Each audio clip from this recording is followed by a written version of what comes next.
I think we all relate to things when we have had a similar experience. And so the gospel today, and I've come to it many times throughout my life, every time I come to it, I go back to when I was about a 10-year-old kid, and I was out fishing with my uncle on Houghton Lake, which is actually the largest inland lake in the state of Michigan. And suddenly a storm came up, and we were out quite a ways. And it started to blow, just like we've had storms in recent days around here. And we had to get into shore quickly. Well, he went to pull the motor to start. It didn't start. He did it a couple more times. It didn't start. The winds are blowing. And I'm scared. I can swim, but I don't know if I could swim that far, to get back to shore. If we get, finally, after maybe 6, 7 times, he was able to get the motor started, and we made our way to shore. And the storm was just picking up, and it was really getting.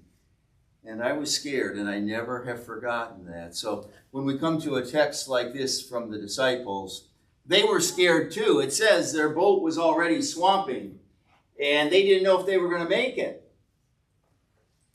And Jesus was asleep. And then when he awakes, he calms the storm. Peace, be still. And the wind subsided. Those words, peace, be still. Those are the words that you need to remember, not only when you experience life-threatening events, whether you're out on the water or in the air, but as you move through life, because all of your life you will be experiencing life-threatening events. I often wonder if we tell children enough. I don't remember being told as a kid that life is going to be hard. You're going to have a lot of problems. It's going to knock you down. You may not get up.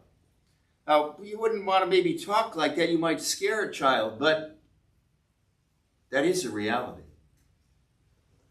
Life will be hard. There will be storms that come upon all people throughout their journey, some more than others. And every storm that we experience as we journey in this time, we need to remember the words of Jesus, the one who's in the boat. I brought this little boat today. I have another little boat like that too, and I have a boat like that up at my cabin. It's not much bigger than that, And I've been out on the water. And it reminds you of how small we are at times against the forces of nature, against the forces of evil that assault us. But if I can remember at times who's in the boat with me, that's where my strength comes from. Jesus, my Savior. Jesus, my friend. Jesus, my strength. He's in the boat with me. And the storms come. Sometimes they come early in life. It was a number of years ago, I was called by another pastor, this is when I was in Indianapolis, and he had a family that their 3.5-year-old child was being treated at the Children's Hospital, like you have one here at University of Iowa Hospitals. There it's in Indianapolis where the medical school is at Indiana University. And this child was being treated for kidney cancer. And, would I go up and visit? It was a long ways away. And I did, and I met the parents, and I went back many times over the next 6 months. I still remember that ward. All these kids, most of them probably 12 years or under, hooked up to IVs, receiving chemotherapy. Many of them, lost their hair. Parents with them. Many of the parents, these are young kids, so the parents are in their 20s, 30s, some in their early 40s. Every time I went down the hallway and I saw those kids and I saw those parents, it just touched me. I mean, here they are. They're just starting out on life. By the way, they've done wonderful things with childhood cancers in recent years. And with childhood kidney cancer, they've done great things. About 80%, 85% that are diagnosed with that survive. The girl I was visiting did not. She died. She was the youngest of 4 children in that family. And again, I thought of the storms. Not only for the children. One thing you learn early on, it's not just the one that's sick. It's the whole family. You know, they have to travel. Father was an officer in the National Guard. Weekends to get there. They have other kids to care for. The storms of life. At times, so unfair. And remember the words of Jesus. Peace, be still. For a 3.5-year-old, for a 38-year-old mother, a 40-year-old father, if there's any comfort, it's to know who's in your boat and who speaks to you. Peace, be still. But then move ahead a few years into the teenage years, and you've seen it just in these recent weeks. The struggle that our teenagers in the United States are under right now, it's not a good time. If you've been listening to what's coming out on the news. And just this past week, we talked last Sunday in class that the Des Moines School District is going to remove all smartphones from their students when they come into the building. It's over, and they're not getting them back to the end of the day. It's the school district rule now for everybody. Well, this past week, the state of New York comes out. The state of New York with rules governing conduct. And who this week? The Los Angeles Public School District, one of the largest, I think New York City is the largest, comes out. All phones will be taken away from students upon entry into the building. Because those phones are playing havoc with our young people. They're just messing them up big time. Just listening to a report this week, a logarithm. A girl breaks up with her boyfriend. She goes to her phone for some comfort and solace. The logarithm is set up to lead her to how she can consider suicide and lead specific directions to commit suicide. That's what our young people are facing. Isn't that a storm? Good news about that. There was a principal this week that was talking. They had taken the phones away too. You know what happened? The kids were talking to one another in the lunchroom. And it was loud, and she said it was wonderful because they were talking to one another and they weren't looking at their phones. Because that had become such a disruptive and for some, destructive influence on their lives.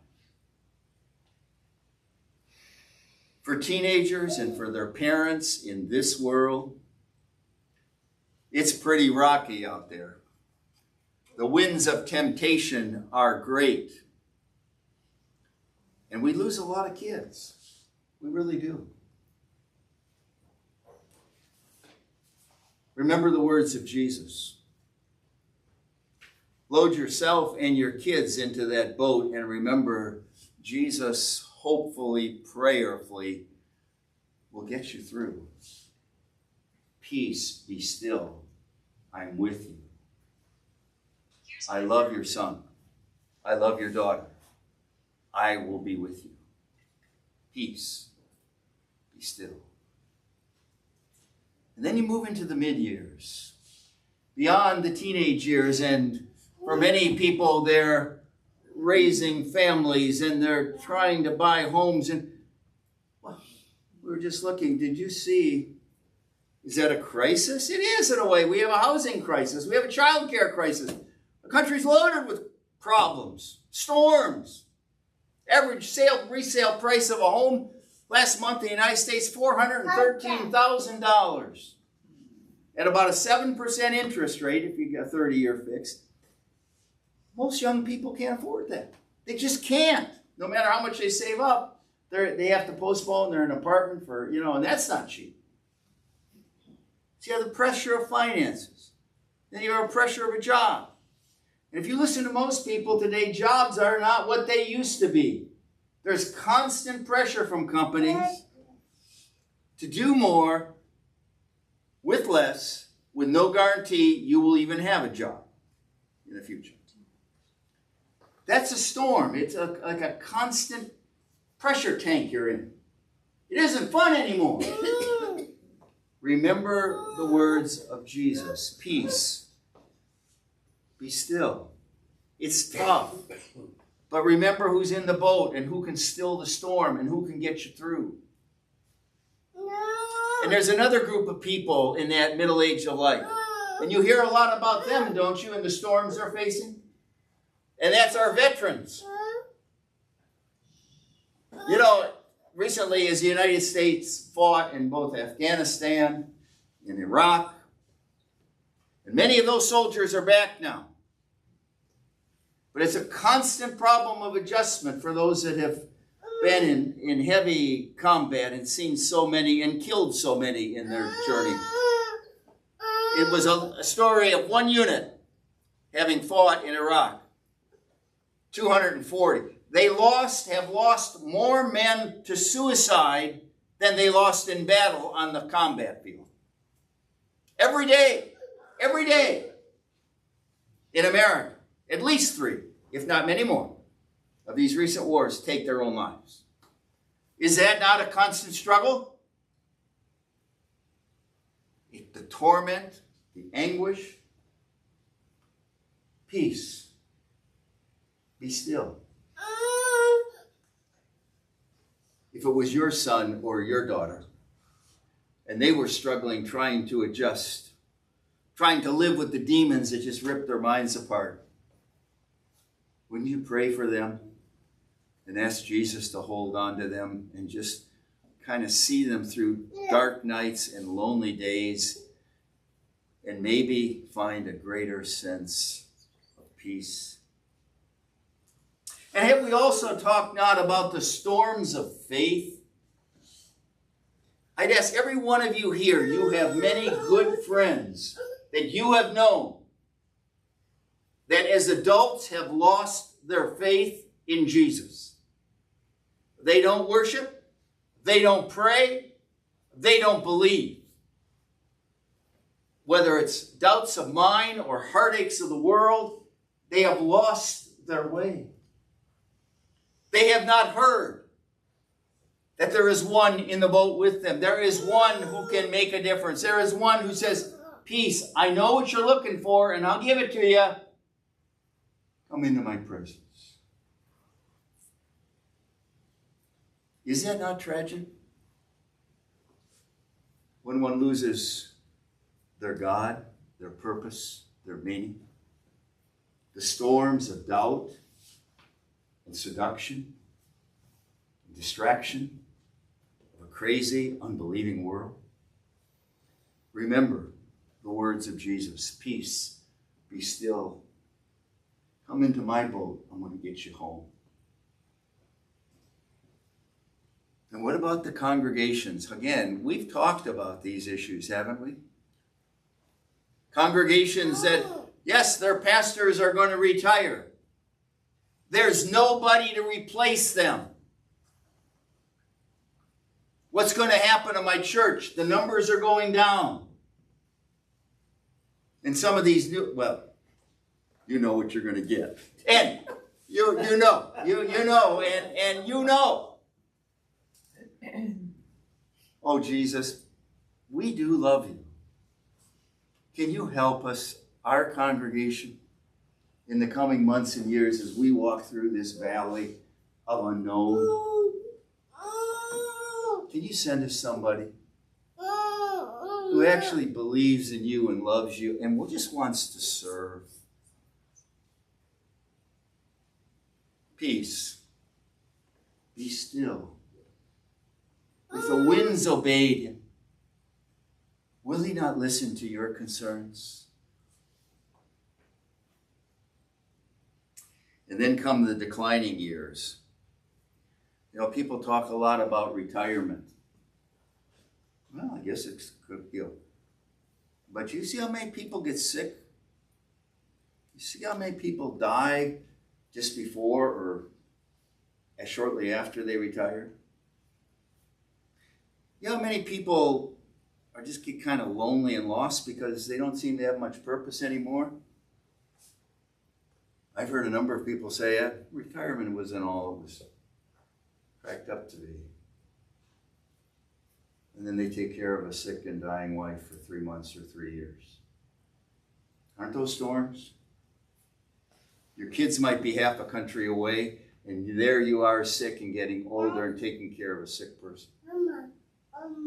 Is it not good to know that when you might feel lost and alone and people you love are suffering and dying, you have a word from Jesus, peace, be still, and the waves obeyed, and they made it safely to shore. And then there's that one, and you know it, death.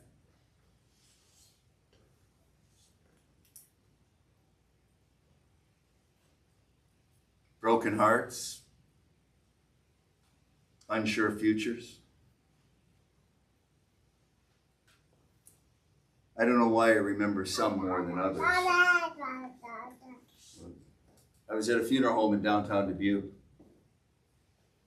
for a funeral of I think a 70-year-old man. I got there early. I tend to get to things early. So I'm wandering around the funeral home, and there's like 3 rooms in which there are caskets and bodies where there will be visitations that day. And I went into one room and I looked, and there in the casket was an 11-year-old girl. She had been killed in an automobile accident the previous week. Nobody else was there.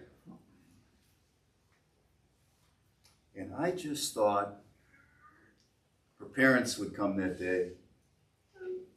Her grandparents would probably come that day if they were. Brother and sister would come that day.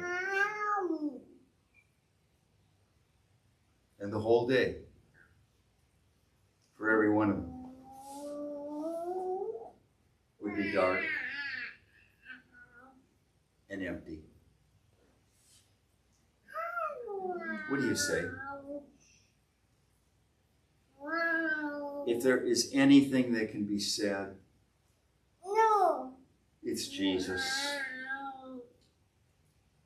Into the midst of a pain and a loss you're never going to understand and never will maybe even want to accept is, peace, be still, I am here. I will help you. And your daughter taken early from you is in my care. The disciples were scared to death that day. There are many days in your life and mine you're going to be scared to death. Or life will just knock you down and knock you out. But when it happens, and you might feel you're going to get swamped, as the disciples did in that boat, remember who's with you. And remember what he said. Peace, be still. And the winds obeyed him. And there was calm. Take that God and take those words and take his promises into every day and every fear and every struggle you will face. And always, thanks be to God for the gift of Jesus Christ. Amen.